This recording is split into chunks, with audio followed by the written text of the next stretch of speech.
শুধু দর্শক বন্ধু, আপনারা দেখছেন একে নিউজ বাংলা। আর এই মুহূর্তে বুঝতে রয়েছি কলকাতা, সঙ্গে রয়েছেন সাহিত্যিক মানিক ফকির। মানিক ফকিরকে তো আপনারা সবাই চেনেন। তিনি ঠোঁট কাটা, অর্থাৎ যেটা ঘটে সেটা বলে যায়, কারো কোনো পরোয়া না করে। তিনি তৃণমূলের বিরুদ্ধেও বলেছেন, আবার অনেক মানুষ বলেছেন যে তিনি মানিক ফকির তৃণমূলপন্থী। তিনি বিজেপির বিরুদ্ধেও বলেছেন, অনেক মানুষ বলেছেন যে মানিক ফকির বিজেপি বিরোধী। গতকাল যাদবপুর ক্যাম্পাসে ঢুকে 40, 45, 60 বছর বয়সে এবিপিপির সদস্যরা যে তাণ্ডব চালিয়েছে, সেই তাণ্ডবের বিরুদ্ধে কিন্তু মানিক ফকির করেছেন। কেননা যাদবপুর ভারতবর্ষ নয়, সারা বিশ্ববিখ্যাত একটা বিশ্ববিদ্যালয়। সেই বিশ্ববিদ্যালয়ের নাম কলঙ্কিত করছে এই বিজেপি বা এবিপিপি। মানিক ফকির এই যাদবপুরে ক্যাম্পাসে ঢুকে 60-70 বছর বয়সে যাদবপুরে এবিপি সদস্যরা যে কাণ্ডটা গতকাল ঘটেছে, সেই প্রসঙ্গে মানিক ফকির কি বলছেন শোনো। জোর করে সিআরপিএফ দিয়ে 2.5 লক্ষ সোলজার দিয়ে মানুষগুলোকে, লক্ষ কোটি মানুষকে বেনাগরিক করে বাংলার দখল হলো, কিন্তু বাংলার মানুষের মন তো দখল করতে পারেনি। ফলে ওদের 16 কলা পূর্ণ করতে ওদের এখন যাদবপুরকে দখল করলে 16 কলা পূর্ণ হবে। এবং এটা এদের একদিনের ভাবনা না, দীর্ঘদিনের ভাবনা। দেখুন, ব্রিটিশ সরকারের বিরুদ্ধে আন্দোলনের মধ্য দিয়ে ছাত্ররা তাদের অধিকার পেয়েছে ইউনিয়ন করার, এবং সেই ইউনিয়ন এখন বন্ধ। তৃণমূল বন্ধ করে দিয়েছিল ছাত্র সংগঠনের গোটা পশ্চিমবঙ্গের। তারপরে 3 মাস হয়ে গেল যাদবপুরও বন্ধ। সুতরাং এই লজ্জা এটা সরকারের। আর এবিভিপি যারা বিজেপি পন্থী বা হিন্দুত্ববাদী বা মনুবাদী, এরা ছাত্র সংগঠন কি জিনিস কোনোদিন জানে বলে আমার মনে হয় না। মূলত এদের কাজ হচ্ছে মন্দিরে গরুর মাথা ফেলে দেওয়া, মসজিদে শুয়োরের মাথা ফেলে দেওয়া, মা সরস্বতী ভেঙে দেওয়া, দিয়ে মুসলমানদের দোষ দেওয়া, এটা এদের কাজ। অনেকটা গুন্ডা বাহিনীর কাজ করে। আমরা যেটা জেনেছি যে খড়গপুর আইআইটি কলেজের মতো বিখ্যাত কলেজ, যেখানে অনেক সায়েন্টিস্ট আছেন, সেইখান থেকে মিথ্যা প্রচার করা হচ্ছে হরপ্পা মহেঞ্জোদারো সভ্যতা নাকি বৈদিক সভ্যতার একটা অংশ। অথচ বৈদিক সভ্যতা হরপ্পা মহেঞ্জোদারো 2500 বছর পরে তৈরি। মানে সব মিথ্যা মিথ্যা মিথ্যা দিয়ে ছড়িয়ে দেওয়া হচ্ছে। মোট কথা, বিজেপি আরএসএস মানেই হচ্ছে গোবর খাবো, গরুর মুত খাবো, গরুর মুত থেকে সোনা বেরোয়। হ্যাঁ, আবার কিছুদিন আগে কর্ণাটকের, তখন বিজেপি সরকার ছিল, ক্লাস 8-এ সিলেবাসে করেছিল যে সাভারকার নাকি টুনটুনি পাখির পিঠে উঠে দেশপ্রেম করতো, বিপ্লবী ছিলেন, এইভাবে বিপ্লব করত। ফলে এবিভিপির মূল একটা অশিক্ষিত নোংরা টাইপের একটা ব্যাপার। এরা শিক্ষা দীক্ষা সব ধ্বংস করবে। সেটা হচ্ছে যাদবপুরকে ধ্বংস করা, জেএনইউকে ধ্বংস করা। শিক্ষা ব্যাপারটাকেই এরা মানতে চাইছে না। ফলে দেখুন, আজকে জেনজি আন্দোলন যেটা ঘটলো, প্রায় 40 কোটি ছাত্র এবং জেনজি এবং তাদের গার্জেন, অর্থাৎ তাদের যে মুভমেন্ট একটা দেখলো, তাতে প্রধানমন্ত্রী পর্যন্ত কেঁপে গেছে। সেখানে আরএসএস এর মোহন ভাগবত পর্যন্ত চমকে গেছেন এবং ভালো ভালো কথা বলছেন ভয়ে। তো সেই জায়গাটায় পশ্চিমবঙ্গ তো তার চেয়ে অনেক বেশি আন্দোলন, অনেক বেশি সুশিক্ষিত এবং সংস্কৃতিবান জায়গা। আর এই সারা পৃথিবীর মধ্যে বাঙালির যে ডেভেলপমেন্ট, বাঙালির যে সংস্কৃতি, বাঙালির যে শিক্ষা দীক্ষা, এমনকি বিজ্ঞানের যে চর্চা, এই সবটাই বেশিটাই যাদবপুর ইউনিভার্সিটি থেকে উঠে এসেছে। ফলত যাদবপুর ইউনিভার্সিটি বা যাদবপুরের ছাত্রদেরকে যদি শেষ না করা যায়, যাদবপুরটাকে যদি কেড়ে নেওয়া যায়, তাহলে হিন্দু রাষ্ট্র করাও মুশকিল, মানুষ শিক্ষিত হয়ে যাবে। সেই জায়গায় বামপন্থী ছেলেরা,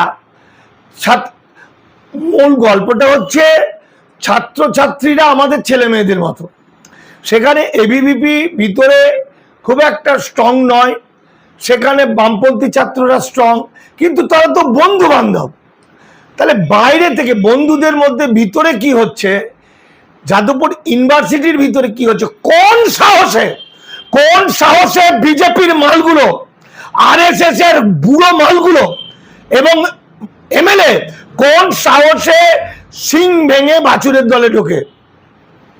এবং তারা পুলিশ কি করছিল সেখানে ঢুকে পড়ে যেভাবে মানে গোটা যাদবপুরের 8B বাস স্ট্যান্ডের কাছে আরএসএস এর গুন্ডা বাহিনী, বাইক বাহিনী সেখানে জড়ো হয়েছে এবং ভিতরে ঢুকে এই বাচ্চাগুলোকে, যারা প্রতিবাদী বাচ্চা, যারা বামপন্থী, তারা কোনো একটা ঘরে আশ্রয় নিয়েছে, হল ঘরে, সেখানে আগুন লাগিয়ে দিয়েছে। এরা তো আগুন লাগিয়ে দেবো, ভেঙে দেবো, ধ্বংস করে দেবো, অথচ এই বাচ্চাগুলো যারা কিন্তু এবিভিপি, তারা মানুষ খারাপ না, তাদের মাথায় এসব কিছু নেই। এই বয়সটা, যে বয়সটা আগুন খাওয়ার সময়, যে বয়সটা ভগৎ সিং এর আদর্শে উদ্বুদ্ধ হওয়ার কথা, যে বয়সটা নেতাজির আদর্শে উদ্বুদ্ধ হওয়ার কথা, যে বয়সটায় মানুষ শিখবে, জানবে, মানবতা যে বয়সটায় মূল শক্তি, সেখানে কতিপয় মানুষের মাথায় টুপি পরিয়ে এবিভিপি করা হয়।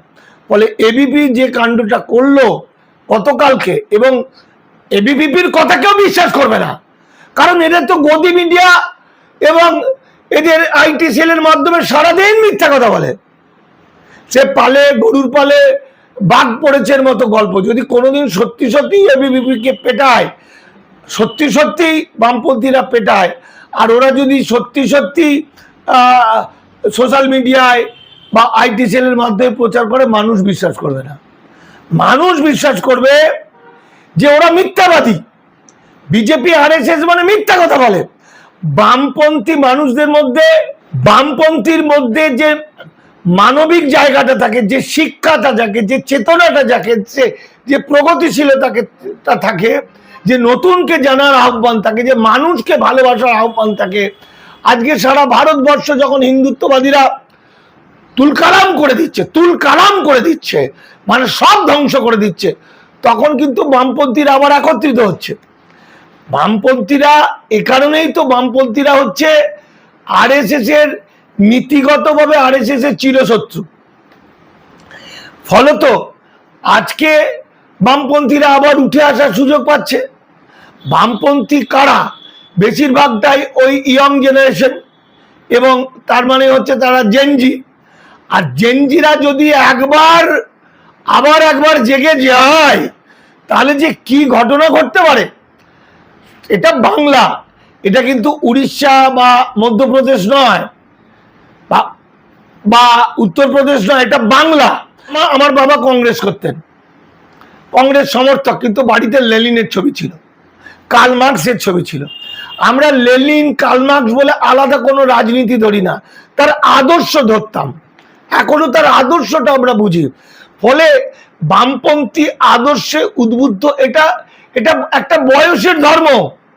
ফলে জেনজিরা বামপন্থী আদর্শে উদ্বুদ্ধ হবে। যাদবপুর ইউনিভার্সিটি, প্রেসিডেন্সির ছাত্র, আরো যেসব ভালো ভালো কলেজ আছে, স্কুল আছে, তার ছাত্রছাত্রীরা নতুনকে আহ্বান করবে, তারা সবুজ। সেখানে এবিভিপি ওদের মেরেও কিছু করতে পারবে না। কতজনকে মারবে? ওরা বুক ফুলিয়ে বলবে মার, ওরা না আমাকে ফাঁসি দে। ফলত রাজ্য সরকারের উচিত তাদের সঙ্গে ভালো করে ব্যবহার করে, তাদের প্রবলেমটা বুঝে এবং তাদের সঙ্গে গন্ডগোল না করে এবিভিপিকে বুঝেও ইমিডিয়েট একদম যেটা অধিকার ছাত্রদের সেই ইউনিয়ন ভোটের ব্যবস্থা করুক, যাদবপুরকে যত্ন করুক। শুভেন্দু অধিকারী সরকারকে আমি বলবো, যাদবপুর তো গর্ব। শুভেন্দু অধিকারী নাই আজকে অন্য পার্টিতে ঢুকেছে, বিজেপির মুখ্যমন্ত্রী, কিন্তু একদিন তো যাদবপুরের ছাত্রছাত্রীর জন্য তারা গর্ব হতো। সে সিঙ্গুর, নন্দীগ্রাম, লালগড়ে আমি নিজে জানি, কথায় সে তো যাদবপুর প্রেসিডেন্সির ছাত্রছাত্রীদের নামগুলো গর্বের সঙ্গে বলতেন। তাই আমি বলবো, পশ্চিমবঙ্গ সরকার বিজেপি পরিচালিত সরকার হলেও এটা একটা ব্যতিক্রমী সরকার হয়ে উঠুক, এবং শুভেন্দু অধিকারী ছাত্রদের পাশে দাঁড়াক, যাদবপুরের পাশে দাঁড়াক, যাদবপুরের গরিমা রক্ষা করুক। যাদবপুর শুধু বাংলার গর্ব নয়, যাদবপুর ভারতবর্ষের গর্ব, এশিয়ার গর্ব।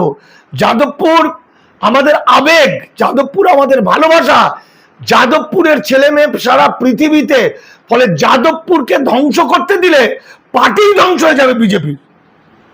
আজকে প্রতিটি বাড়িতে বাড়িতে শিক্ষিত স্বজন হলেই তারা কিন্তু যাদবপুরের পাশে, কারণ যাদবপুর মানবতার জায়গা, শিক্ষার জায়গা, বিজ্ঞানের জায়গা, নৈতিকতার জায়গা, মনুষ্যত্বের জায়গা। যে কারণে এই যে ঐতিহাসিক সিঙ্গুর নন্দীগ্রাম আন্দোলন এবং লালগড়, তিনটে আন্দোলনেই মুখ্য ভূমিকাটা নিয়েছিল যাদবপুরের ছাত্রছাত্রীরা। সেখানে এবিভিপি ফেপি ফেপি এরা কারা? এরা দাঙ্গা লাগাবে, এরা কাকে ছোট জাত বলে মারবে, কার বাড়িতে গরুর মাথা ফেলে দেবে মসজিদে, কাকে মুসলমানদের পেটাবে।